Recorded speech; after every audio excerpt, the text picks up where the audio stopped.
I want nobody but you. How to open YouTube Studio sa Chrome. Hello everyone! Welcome back to my YouTube channel. So ito na nga guys, in the past few months ay hindi ako naging active sa pagwa-YT. Hindi din ako nakapag-upload. So I decided na mag-YT ulit. Kaya ito ngayon, hindi ko alam kung paano i-open ang YouTube Studio sa ating Chrome. So ito na nga guys, nag-explore ako until ma-open ko yung YT Studio sa Chrome. Kung paano ang ginawa ko, just keep on watching.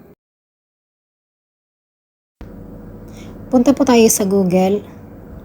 Search po natin ang YouTube Studio. Yun, makikita po natin. Then tap login at yan po dito tayo dinala ni YouTube Studio sa ating Chrome.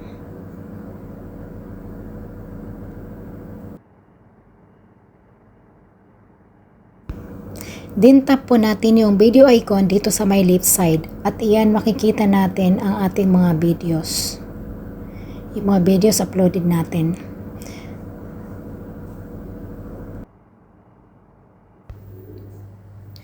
Guys, bakit YouTube Studio Chrome? Kasi dito tayo makakapag-edit if ever meron tayo mga violation sa ating mga videos.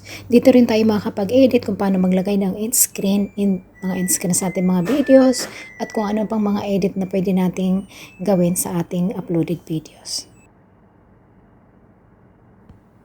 Another tips guys, kung gusto nating pumunta ulit sa ating YouTube Studio Chrome, punta lang po tayo sa history. Siyempre nakalagin po yung YT channel natin.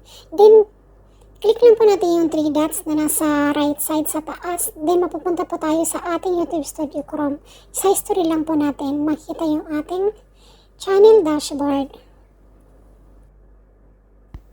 I hope guys may natutunan kayo sa aking video at sana manasundan nyo yung aking tutorial.